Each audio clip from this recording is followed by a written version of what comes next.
नमस्कार दोस्तों, कैसे हो आप सब? आई होप आप सब ठीक होंगे और कॉम्पिटिटिव एग्ज़ाम की अच्छे से प्रिपरेशन कर रहे होंगे। तो मैं आज वीडियो बना रहा हूँ शब्द विचार से संबंधित अभ्यास प्रश्न लिए हैं मैंने। पिछले वीडियो हमने डिस्कस किया था कि शब्द क्या क्या होते हैं, उसके भेद क्या होते हैं। हिंदी ग्रामर से संबंधित ये टॉपिक है और हर एग्जाम में पूछा जाता है। अच्छा लगे तो अपने कमेंट और लाइक ज़रूर कर देना और चैनल सब्सक्राइब कर देना। छोटा सा वीडियो रहेगा और अ, ये जो मैं वीडियो बना रहा हूँ ये जो है स्मॉल ही वीडियो रहते हैं, वेरी शॉर्ट वीडियो रहते हैं। मैं ज़्यादा लंबा नहीं खींचना चाह रहा वीडियो, बिकॉज़ ये वीडियो उन लोगों के लिए जो ऑलरेडी जॉब करते हैं, प्राइवेट जॉब करते हैं और जो चेंज ओवर करना चाहते हैं, गवर्नमेंट सेक्टर में आना चाहते हैं। तो ये शॉर्ट शॉर्ट वीडियो मैं उनके लिए बना रहा हूँ और इसमें जो मैंने टॉपिक ये बहुत ही कंसाइज़ कवर किए हुए हैं, बहुत ही सिलेक्टेड टॉपिक मैंने इसमें लिए हुए हैं, सिलेक्टेड क्वेश्चंस मैंने इसमें लिए हुए हैं। तो आई होप आप इनको लर्न करेंगे और अच्छा इनके नोट्स बनाएंगे ताकि एग्ज़ाम्स में अगर पूछे जाते हैं तो आप अटेम्प्ट कर सकें। तो लेट्स बिगिन। शब्द विचार। तो आज का टॉपिक है शब्द विचार से संबंधित JVT, TGT, patwari, TET, C TET, other allied exam के लिए जो है अति महत्वपूर्ण अभ्यास प्रश्न है। प्रथम प्रश्न है, शब्द को परिभाषित कीजिए। ये मैंने प्रीवियस वीडियो में बताया था कि शब्द होते क्या हैं। सभी शब्द को परिभाषित कीजिए। कई बार इस तरह का क्वेश्चन आ जाता है। तो इस तरह के क्वेश्चन आएंगे तो कैसे, चार ऑप्शन दी होगी, मल्टी एमसीक्यूज आते हैं। तो एमसीक्यूज में सपोज इस तरह से इसका आ जाएगा, कई डेफिनेशन दी होगी कि अलग अलग, उसमें से एक डेफिनेशन इसकी जो परिभाषा है वो दी होगी। तो मैं इसकी परिभाषा पढ़ देता हूँ। निश्चित अर्थ को प्रकट करने वाले वर्ण समूह को शब्द कहते हैं।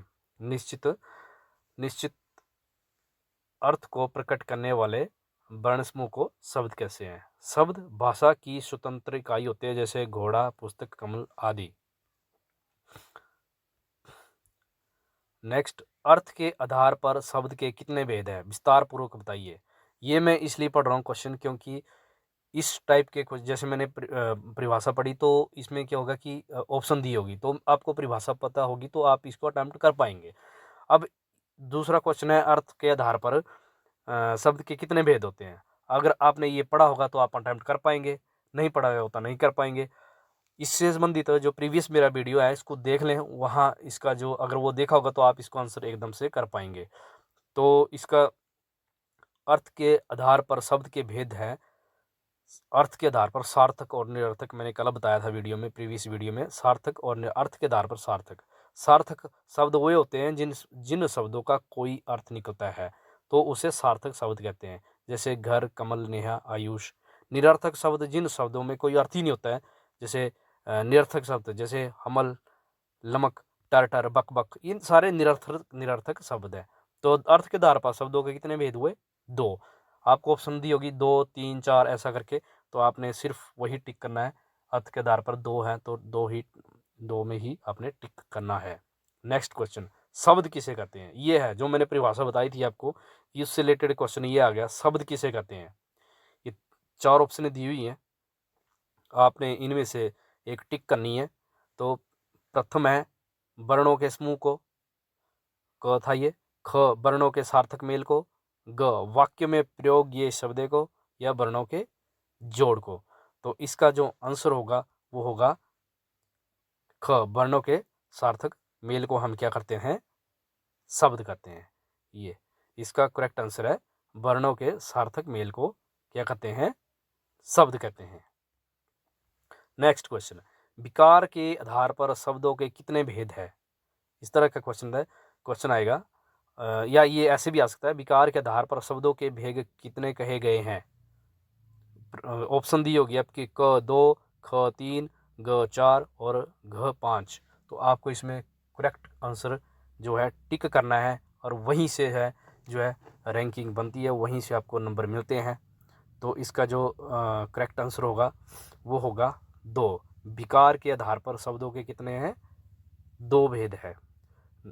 इसको प्रीवियस वीडियो देख लेना, वहाँ पे आपको एक्सप्लेन किया हुआ है कि कितने भेद है विकार के आधार पर। तो इसका आंसर होगा 2, का इसका आंसर होगा। नेक्स्ट, कौन सा शब्द तद्भव नहीं है? कौन सा शब्द तद्भव नहीं है? इसमें से कौन सा तत्सम तो तत्सम तद्भव यौगिक योग रूढ़िक शब्द मैंने बताए थे ना, तो इसमें एक पूछा गया है कि तत्सम तद्भव शब्द कौन नहीं है, तद्भव शब्द।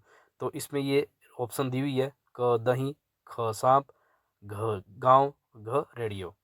तो इसमें करेक्ट आंसर जो होगा घ रेडियो, जिसमें तद्भव शब्द नहीं है, क्योंकि ये तो विदेशज है, रेडियो विदेश से आया हुआ है, ठीक है, तो विदेशज है।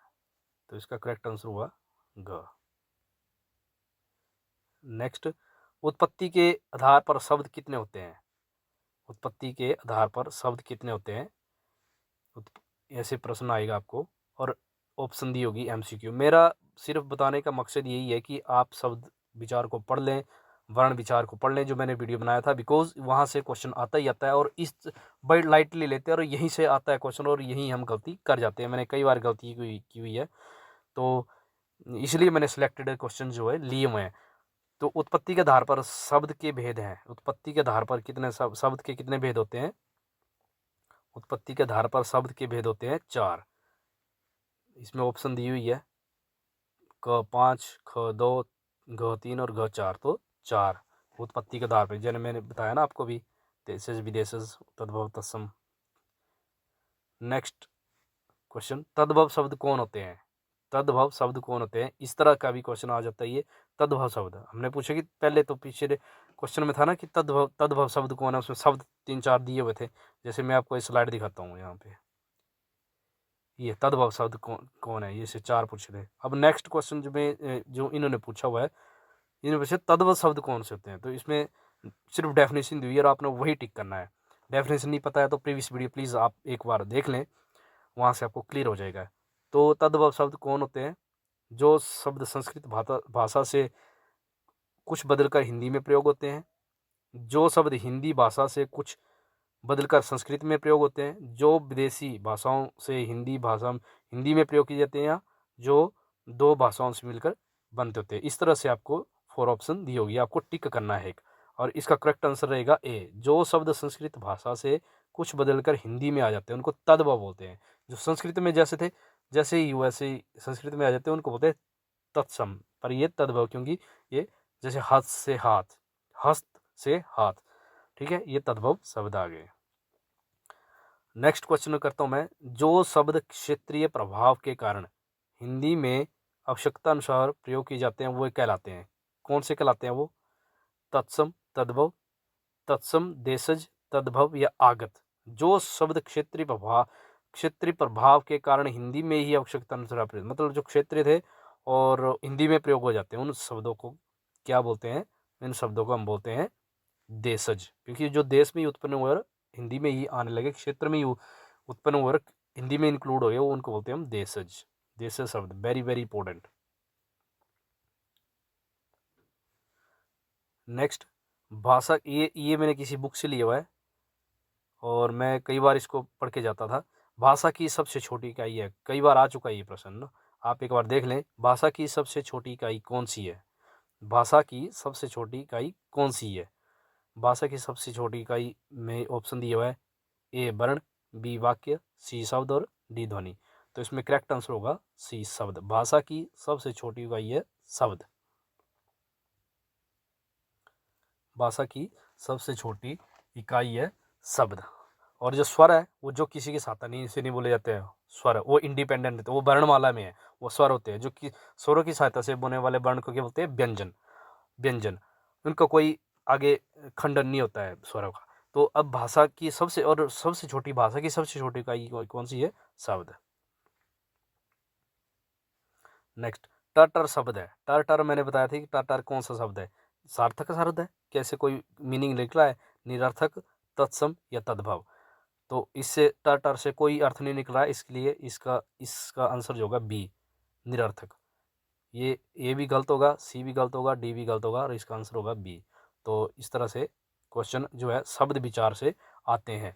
आपने एक बार शब्द विचार का वीडियो देख लेना और उसको देखने के बाद ही आपने ये जो है क्वेश्चन अटेम्प्ट करना। इस तरह के ही क्वेश्चन आते हैं। ये वीडियो ज़्यादा लंबा नहीं है, आपने बहुत ही शॉर्ट वीडियो बनाया हुआ मैंने, तो आपने एक बार इसको अटेम्प्ट कर ही लेना ताकि आपको ये चीज़ समझ आए। मेरा मोटिव वीडियो बनाने का यही है कि कुछ जो स्टार्टिंग जो प्रेपरेशन कर रहे होते हैं, स्टार्टिंग से जो बच्चे प्रेपरेशन कर रहे होते हैं, उनको पता नहीं होता कि हमने कौन सा टॉपिक हिंदी का पढ़ना है, कितना डीप पढ़ना है, कितना ऊपर ऊपर से पढ़ना है और किस टाइप के क्वेश्चन आते हैं। तो मेरा मोटिव यही था कि आप लोगों की मैं कुछ हेल्प कर सकूं, और इसमें मैंने वही सिलेक्टेड क्वेश्चन लिए हैं जो कई बार रिपीट हो चुके हैं और जिनकी आने की संभावना है।